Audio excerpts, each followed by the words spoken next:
Muy buenas tardes a todos y bienvenidos a otro vídeo de sistemas eléctricos de potencia. Hoy vamos a analizar un ejercicio que podría ser de examen. Tenemos el siguiente diagrama unifilar en el cual tenemos el generador 1 que conecta el nudo 1. La tensión que genera el generador 1 es de 20 kV, la cual la elevamos con el transformador 1 de 20 kV a 400 kV, de tal forma que el primario del transformador está conectado al nudo 1 y el secundario al nudo 2. Esta tensión que hemos elevado hasta 400 kV la transportamos con una línea que nos conecta el nudo 2 y el nudo 3 de este sistema eléctrico de potencia. Ahora cogemos con otro transformador que recibimos esta tensión que ha sido transportada a una tensión de 400 kV y la reducimos hasta una tensión de 66 kV para alimentar la carga que tenemos por aquí. A continuación tenemos un interruptor M1 que nos conecta con otra línea, de tal forma que nos da el final de esta línea nos da con otro transformador que coge la tensión que nos llega en 66 kV y la reduce a 20 kV, que realmente el sentido es de aquí a aquí. ¿Por qué? Porque estamos generando con el parque fotovoltaico a 20 kV, la cogemos con el primario del transformador, la elevamos hasta 66 kV y la transformamos con la línea 2. De tal forma que esta parte del sistema del diagrama unifilar va en este sentido, mientras que aquí con el generador 1 estamos generando así. Y lo que nos ha de constar es que estamos alimentando a esta carga C1 y lo que va a variar este ejercicio es en función de si este interruptor S1 va a estar abierto o cerrado. Entonces, para el diagrama unifilar que tenemos, se nos pide si el interruptor S1 está abierto, es decir, esta parte del circuito está desconectada, suponiendo que la tensión del nudo 1 es mantenida constante a 1 por unidad, nos piden calcular la tensión en el nudo 4, considerando que la carga C1, es decir, calcular la tensión en el nudo 4, considerando que la carga C1 es constante, es decir, que la carga C1 es un consumo de potencia activa y reactiva constante y que es independiente del nivel de tensión. Y para hacer este ejercicio nos dan una serie de datos respecto a cada generador, respecto a cada línea, respecto a cada trafo. De tal forma que para el generador 1 sabemos que tiene una tensión nominal de 20 kV, una potencia aparente nominal de 150 MVA, que la reactancia es 1 por unidad y que la transitoria o subtransitoria, independientemente de cuál sea, es de 0,25 o 0,15 por unidad. Que el transformador 1 tiene una potencia aparente nominal de 150 MVA con una relación de transformación de 20 kV a 400 kV con una impedancia de cortocircuito, un porcentaje de impedancia de cortocircuito del 15%. Sabemos que la línea 1 tiene una determinada resistencia de 0,002 ohmios por kilómetro, es decir, la resistencia kilométrica, la inductancia kilométrica que es 1,012 milihenrios por kilómetro, la capacidad que es de 11,03 nanofaradios por kilómetro y que la conductancia de esta línea es de 0 ohmios a la menos 1 entre kilómetros. Y sabemos que la línea 1 tiene un total de 50 kilómetros. ¿Qué sabemos de la carga C1? Pues que tiene una potencia aparente 1 de 50 MVA con un factor de potencia 0,9 y inductivo. Que el transformador 2 tiene una potencia aparente nominal de 60 MVA, una relación de transformación de 400 kV a 66 kV, es decir, un transformador reductor, con una impedancia de cortocircuito XTC de 13%. La línea 2 tiene las siguientes características, que simplemente es la resistencia kilométrica y la inductancia kilométrica. La resistencia kilométrica es 0,2 ohmios por kilómetro y la inductancia es de 0,964 milihenrios por kilómetro. Y la línea 2 tiene una longitud total de 10 kilómetros. El transformador 3 tiene una potencia aparente nominal de 10 MVA con una relación de transformación de 66 kV a 20 kV con una impedancia de cortocircuito del 12% y un par de aclaraciones que necesitamos más. Para la línea 1 que tenemos vamos a utilizar la aproximación de modelo de media, es decir, el cuadripolo en pi. Y que la potencia aparente base para trabajar con nuestro sistema en por unidad va a ser de 100 MVA. Entonces, antes de empezar con el ejercicio tenemos que calcular, puesto que tenemos 3 niveles de tensión distintos, es decir, ¿a qué me refiero con que hay 3 niveles de tensiones distintos? Pues aquí tenemos 20 kV, esta parte del circuito está a 20 kV, esta parte del circuito está a 400 kV, esta parte está a 400, esta parte a 66 kV y esta parte está a 20 kV, de tal forma que tenemos 20 kV, 400 kV y 66 kV. Por tanto, hay tres niveles de tensiones distintas. Puesto que tenemos tres niveles distintos de tensión, vamos a calcular la impedancia base de cada nivel de tensión para poder calcular la impedancia de cada transformador, de cada línea, de cada generador en por unidad. Empezamos con la base 1, es decir, con el nivel de tensión de 20 kV. Recordamos que la potencia aparente base que vamos a tomar para los tres niveles de tensión es de 100 MVA. Entonces, estamos con el nivel de tensión de 20 kV, por tanto la tensión base de este nivel de tensión es de 20 kV. La impedancia base para la base 1 simplemente es la tensión base 1 al cuadrado entre la potencia aparente base, es decir, 20.000 voltios al cuadrado entre 100 por 10 a la 6 voltiamperios, que nos da una impedancia base para la base 1 de 4 ohmios. Y aparte de calcular la impedancia base para cada nivel de tensión que tenemos, también vamos a calcular la corriente base. En este caso, la corriente base, como estamos con sistemas trifásicos, simplemente es la potencia aparente de base entre raíz de 3 por la tensión base 1. En este caso, 100 por 10 a la 6 entre el raíz de 3 por 20 por 10 a la 3 voltios, que nos da una corriente base 1 de 2886,75 amperios.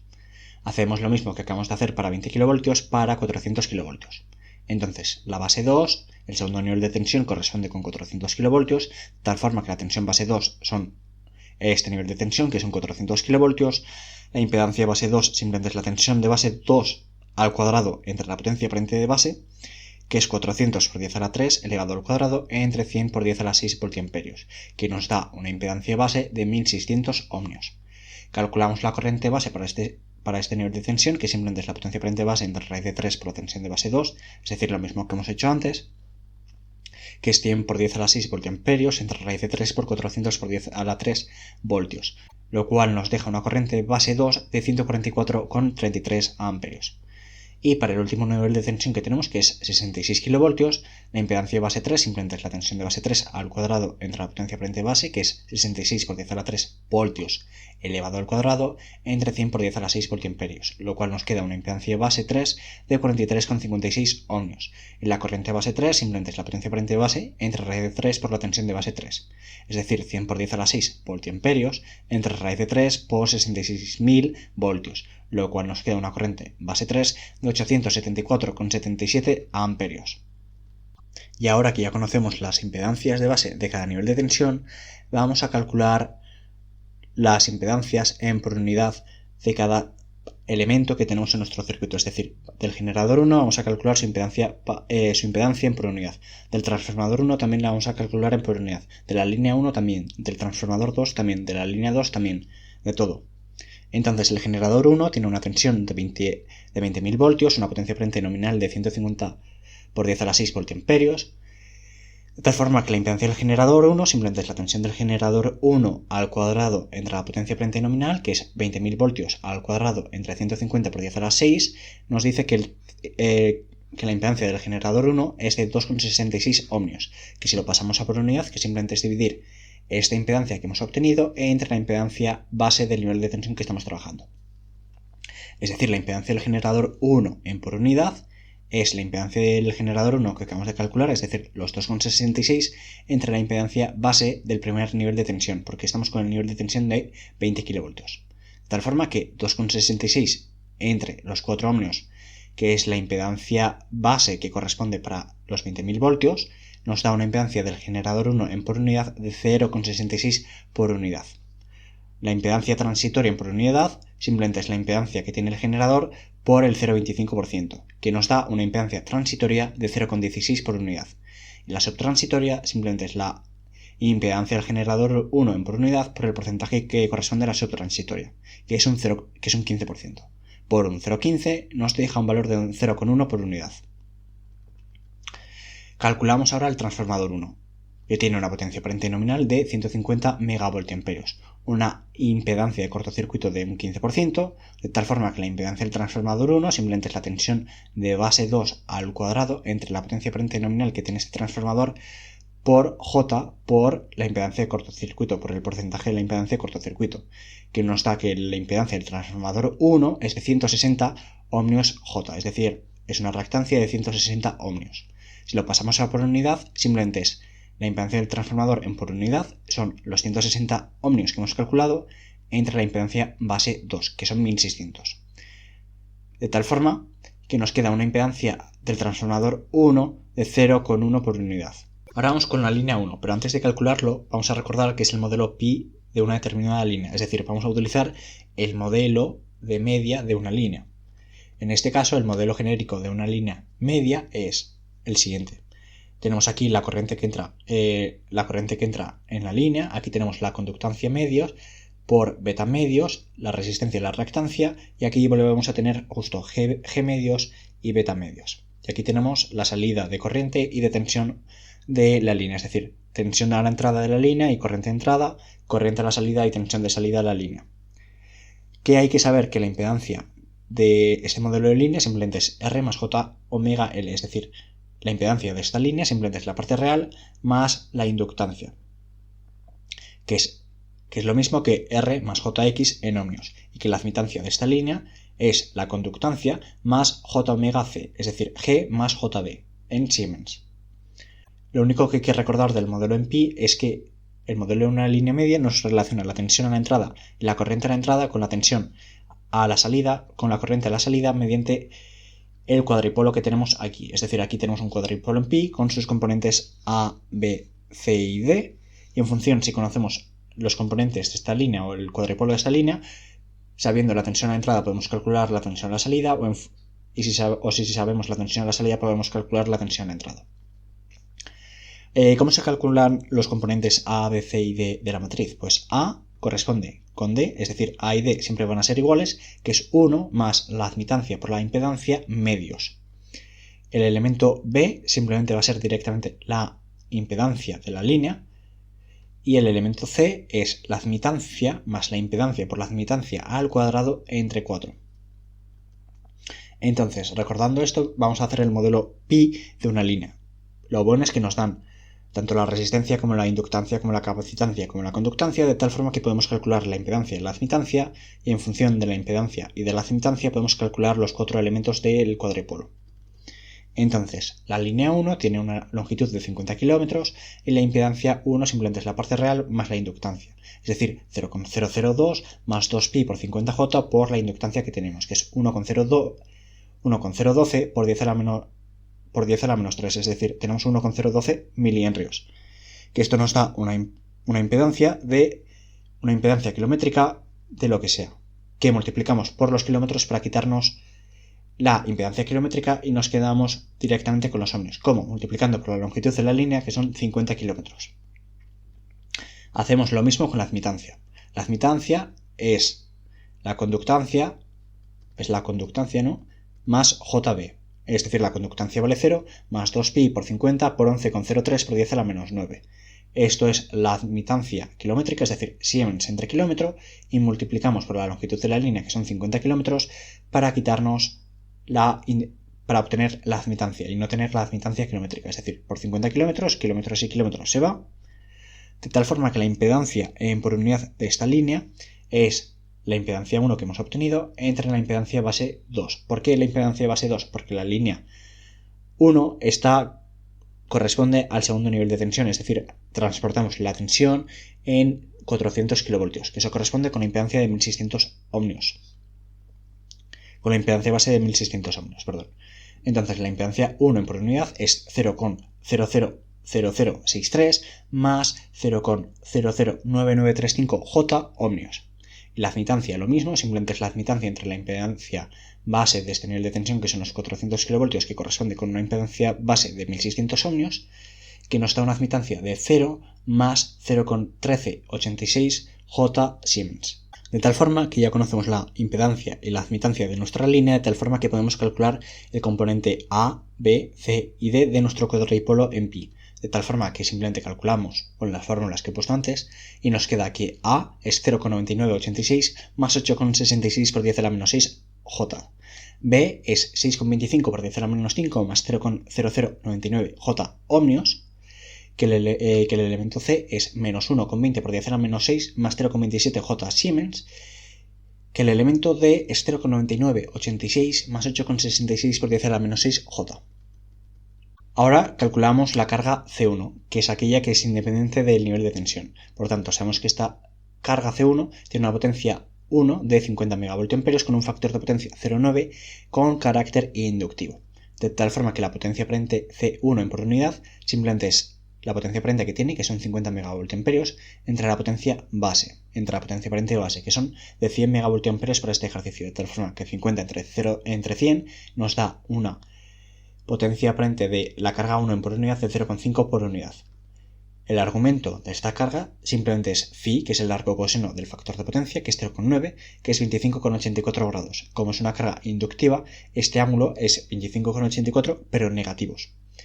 Entonces, como todos sabemos, del triángulo de potencias, es decir, P, Q y S, con un determinado ángulo phi, la potencia aparente es la parte real más la parte imaginaria, es decir, es P más QJ.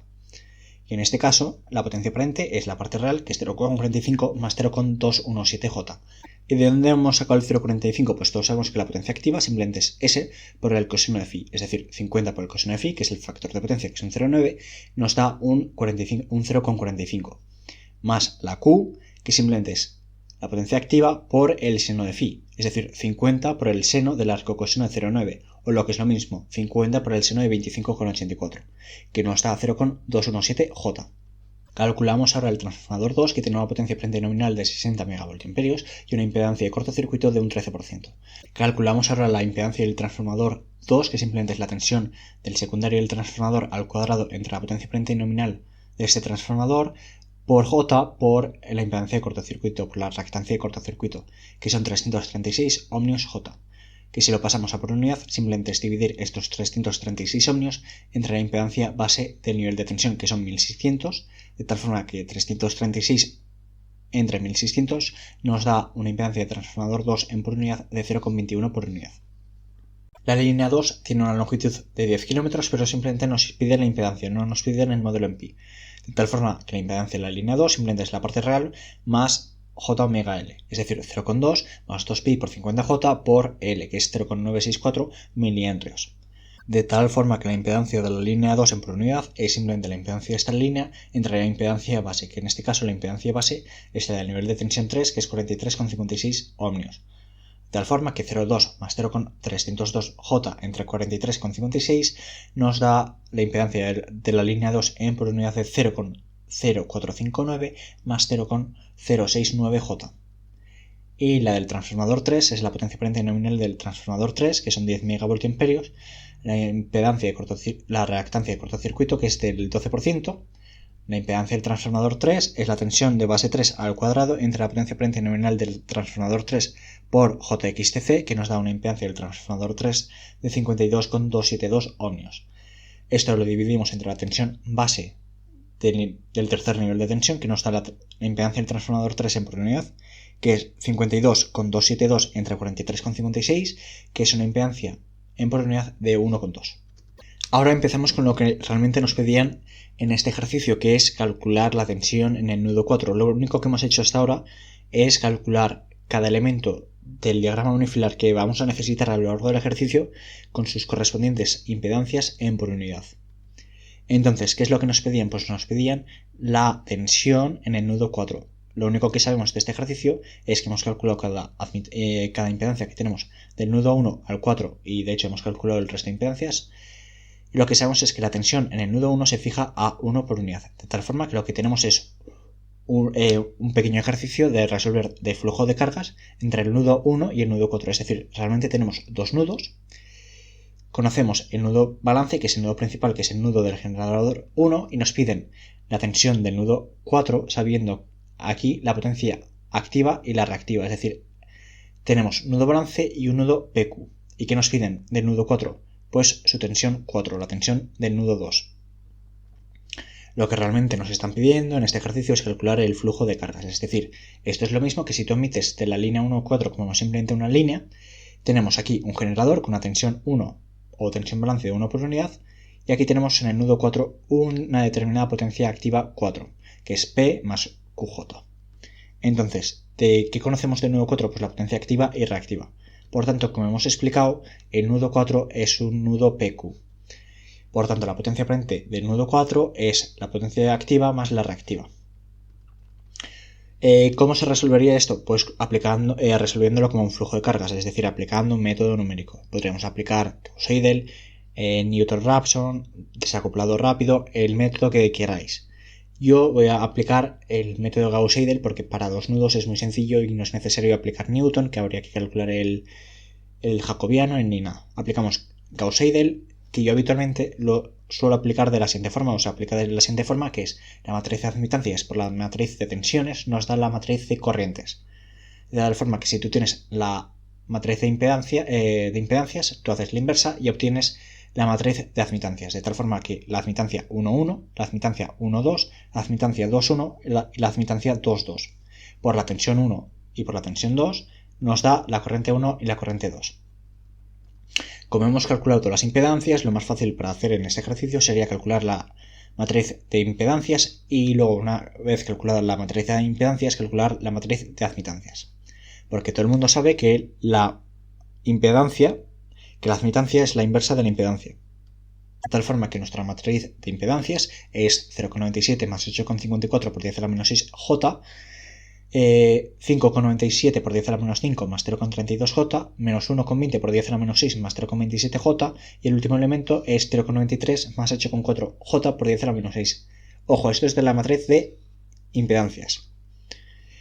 Pues, vale, simplemente una pequeña aclaración. Yo voy a calcular este Gauss-Seidel como si simplemente tuviésemos dos nudos, el nudo 1 y el nudo 2. Solo que en este caso el nudo 1 corresponde con el nudo 1 y el nudo que voy a trabajar como si fuese el nudo 2 realmente es nuestro nudo 4, porque como hemos hecho en el circuito del Gauss-Seidel tenemos el nudo 1 y el nudo 2, simplemente que este nudo 2 corresponde realmente con el nudo 4.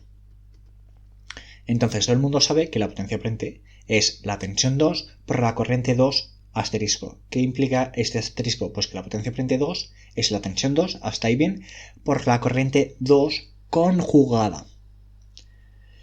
¿Y qué queremos obtener aquí? Pues la tensión del segundo nudo, es decir, la tensión 2 corresponde con la potencia aparente 2 conjugada entre la tensión 2 conjugada menos la admitancia 2,1 por la tensión 1 entre la admitancia y 2,2. Si no sabéis de dónde sale esto, pues revisar los métodos numéricos o los ejercicios de flujo de cargas.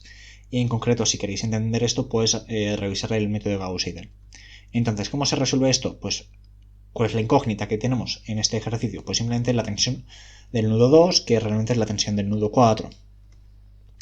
Y la tensión del nudo 1 no hace falta darla porque ya sabemos que es 1 por unidad. Por tanto, el primer paso sería tomar un inicio plano, que es tomar un valor inicial, de tal forma que aquella variable que desconocemos, que es la tensión 2, para el paso 0 la establecemos a 1, es decir, el valor que desconocemos vamos a suponer que es 1 por unidad y vamos a calcular y vamos a ver qué obtenemos. Y en el siguiente paso corresponde hacer la primera iteración, es decir, la tensión del nudo 2 para la primera iteración es la potencia aparente 2 conjugada entre la tensión 2 de la iteración 0 conjugada menos la admitancia 2,1 por la tensión 1 entre I2,2, de tal forma que aquí meteremos el 1 por unidad y aquí calcularemos el I2,1, es decir, calcularemos la tensión 2 de la primera iteración, que habitualmente para un método Gauss-Seidel habría que poner una determinada tolerancia, es decir, que mientras no se haya una determinada tolerancia, que no tengamos un determinado error lo suficientemente pequeño, tendremos que seguir calculando. Como simplemente nos piden la tensión del nudo 4 sin ninguna tolerancia ni nada, calculamos la primera iteración y para adelante. Entonces la tensión 2 de la primera iteración es 0,94, que es aproximadamente 1 por unidad. Vamos con el apartado B, que nos pide calcular el factor de forma del transformador para que la tensión del nudo 4 sea 1 por unidad. Recapitulando lo que hemos calculado en el apartado A, es sabiendo que la tensión en el nudo balance o nudo 1 es de 1 por unidad, calcular la tensión en el nudo 4. Que tras hacer este cálculo nos sale que la tensión en el nudo 4 corresponde a 0,94 por unidad.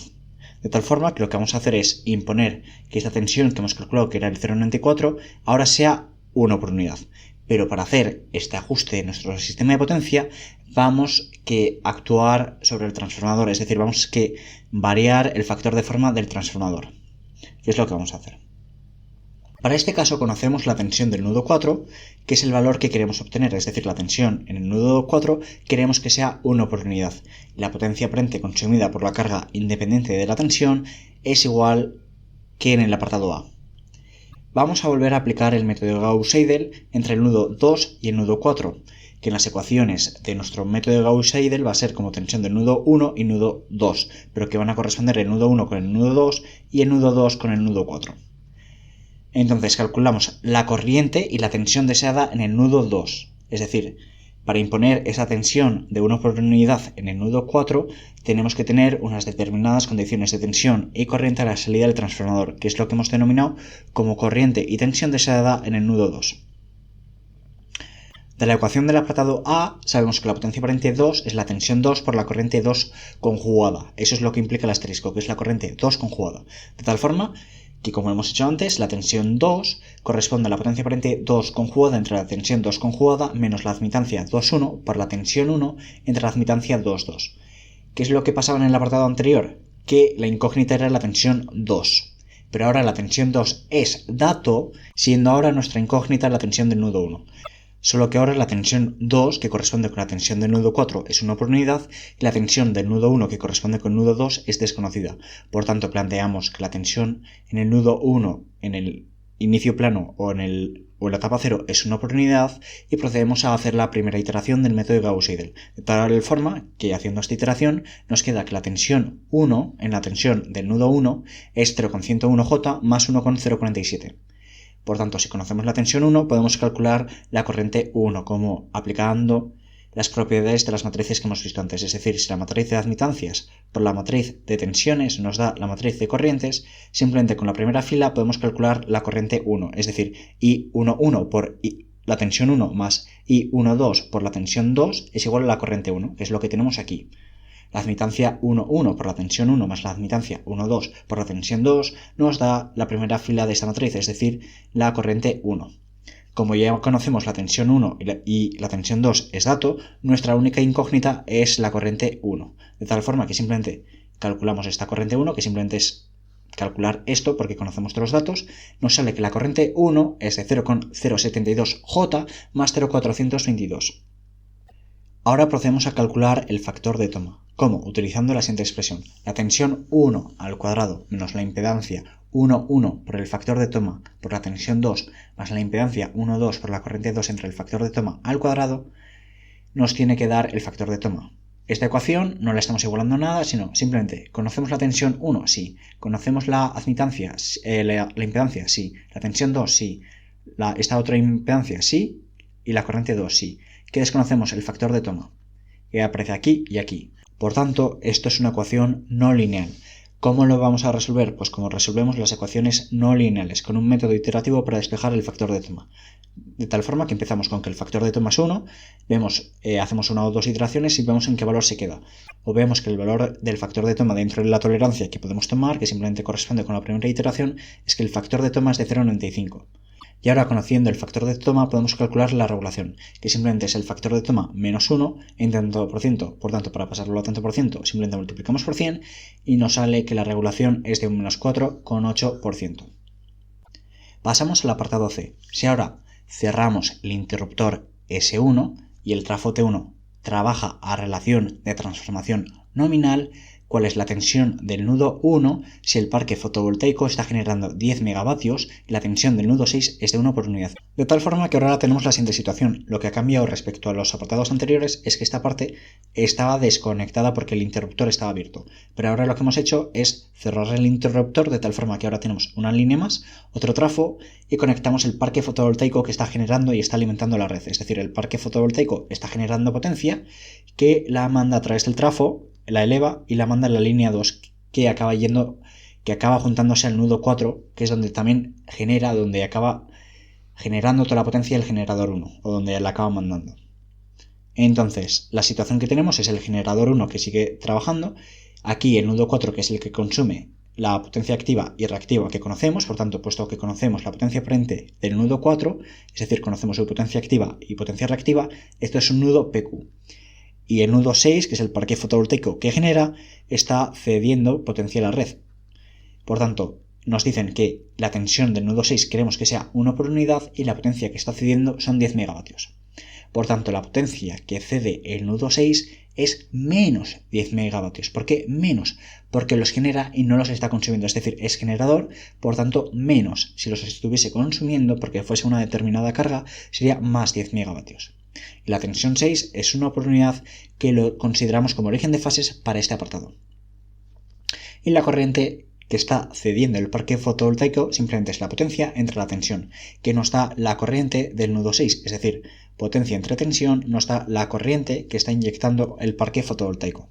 La tensión en el nodo 4 es la tensión que tenemos en el nodo 6 más la caída de tensión que tenemos en el parque fotovoltaico hasta que llega al nodo 4, es decir, la caída de tensión que hay al pasar por el trafo y por la línea que lleva esa determinada potencia. Entonces, la tensión en el nodo 4 es la tensión que tenemos en el nodo 6 más la caída de tensión en el trafo y en la línea, es decir, la impedancia del nodo 4,6.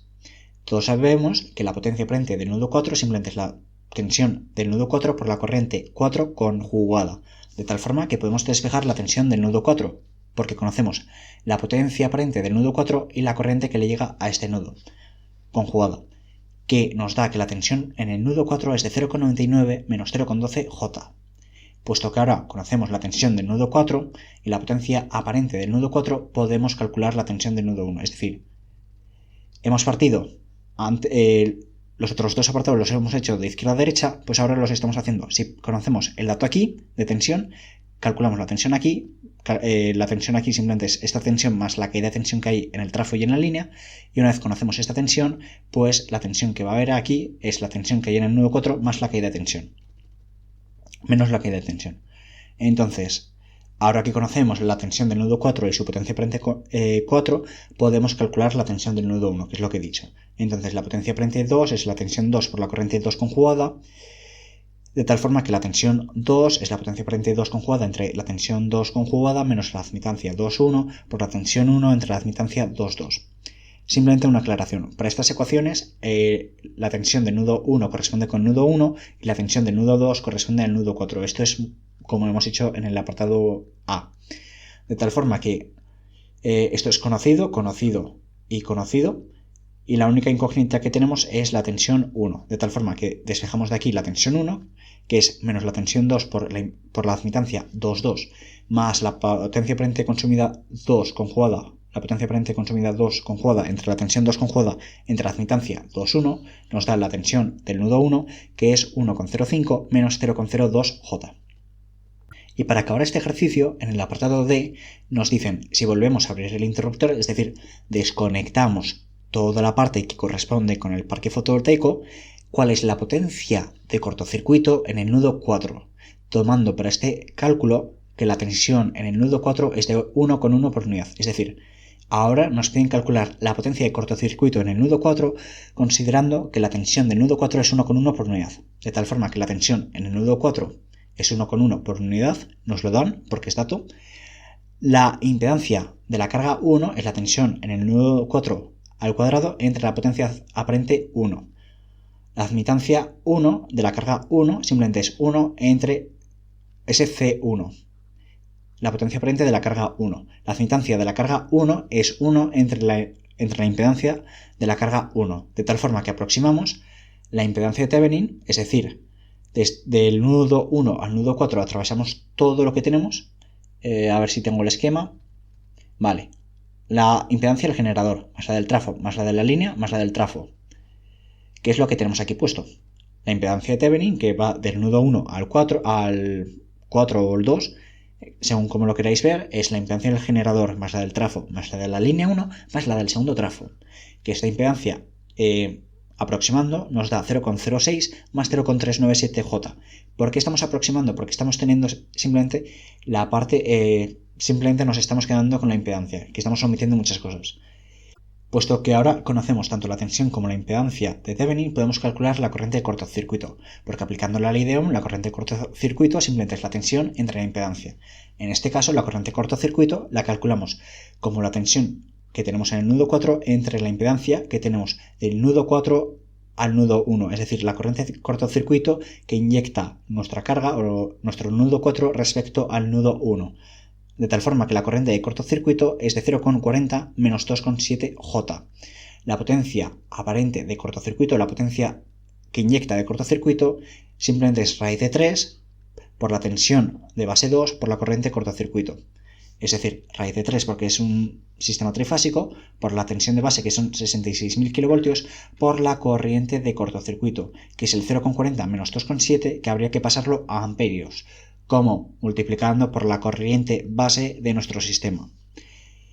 Que haciendo esto y simplemente el raíz de 3 por la tensión por la corriente, nos da que la potencia de cortocircuito del nudo 4 es de 273,5 MVA. Y con esto hemos terminado el ejercicio. Hasta luego.